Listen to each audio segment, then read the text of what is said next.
Morning, everyone. So here we are again with another garden update. Today we'll be showing you the latest thing is the coffee grounds that we got from Starbucks. Now I'm just gonna lay them out here in our garden beds that we're starting for the spring and kind of get ahead of the game. Basically, here in the almost the end of December, we finally got some rain here in North Texas. It hasn't rained for weeks, it seems, and yesterday we got a whole bunch of rain that kind of gave us a good soaking. So it's a start. Probably need more than that, but something to start getting in the ground here and starting to help with the dirt and decompose the leaves and all that other good stuff.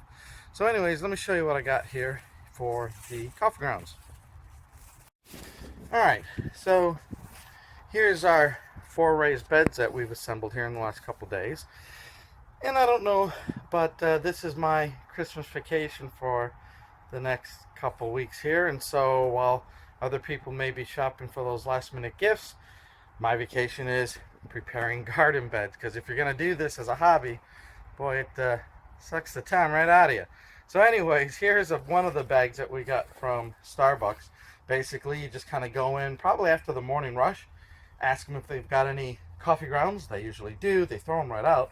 But they may save them for you or just hand you over the bag, and that's what they did in this case. So I'm going to open up the bag here, and it's all tightly woven, and I got the camera in one hand, so I might have to just put this down and open it up, make it a little bit easier. All right, so as I've opened up the bag here, of course, they just throw in the sheets and everything, so it's up to you to pick it up. But basically, the coffee grounds from Starbucks, they come in pelletized form because they're using it in the machine, and so they kind of retain that shape. So here's a nice big bag of coffee grounds. I open it up and let's just give it a dump. All right, coffee grounds. Now, if you all like the smell of coffee right now, this kind of smells like a Starbucks. So I think I'm gonna get these filters out of here, I think. That way, because I don't think those are gonna decompose so good. This one looks like it's tea or something in here. Good thing it's just all organic material here and you're not putting your hands in trash. Anything else here? Yeah, pull these out. But, this is free nitrogen, right? So that's kind of a cool thing. All right, let me get back up here. There we are. So if you weren't looking closely enough, you could look at that and say it's cow manure or something like that. But no, it's coffee grounds. So basically, we're going to come in here and spread them out over here and helping them to start decomposing. I'm not going to do a deep mix here. I'll just kind of dig it in a little bit, not too far deep. I'm not going to get the rototiller out and do it that way, but a bag here, a bag there. You can supplement it throughout the year. Basically, I got, as you notice here, a few more bags on the table to get to put in. So we might have enough coffee grounds here for a while. But yeah, that's the latest thing that we're going to do is put the coffee grounds in. And then these, of course, have to get dirt. I started to empty out the last remaining containers that are the tomatoes and everything that froze. So instead of just throwing that dirt away, I can put it in here in the bottom of these two and kind of give it a foundation. Give it something to start with so that when I fill it up with some new garden soil, I got a nice base and foundation here.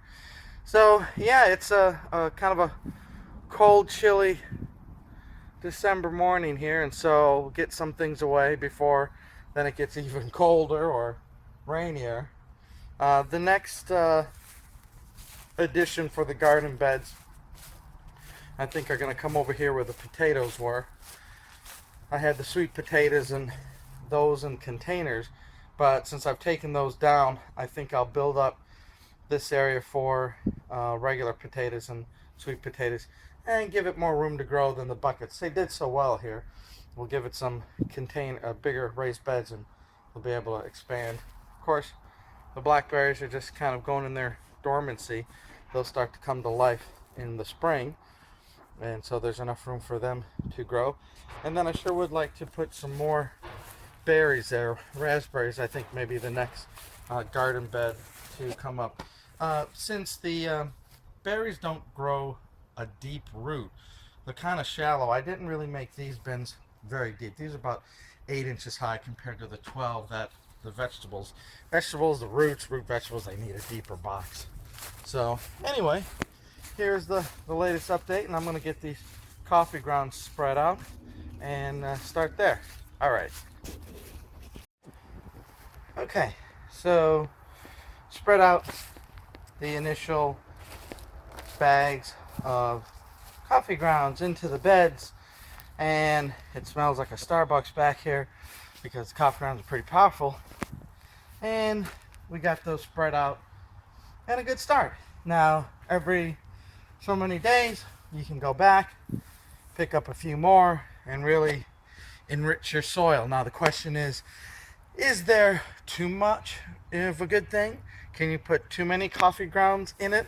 I guess if you were growing purely in a container of coffee grounds, probably yeah. But you know, they decompose over time. Who knows how long it takes to decompose and start to put the nitrogen in the ground? Don't know. But I'm sure it's weeks and months. Now that it's winter, the rain should be coming. Maybe that's going to kind of filter in. Probably it's going to leach out and spread throughout the containers. So that's one little task done. And of course, there's always something more to do in the garden. So until the next time.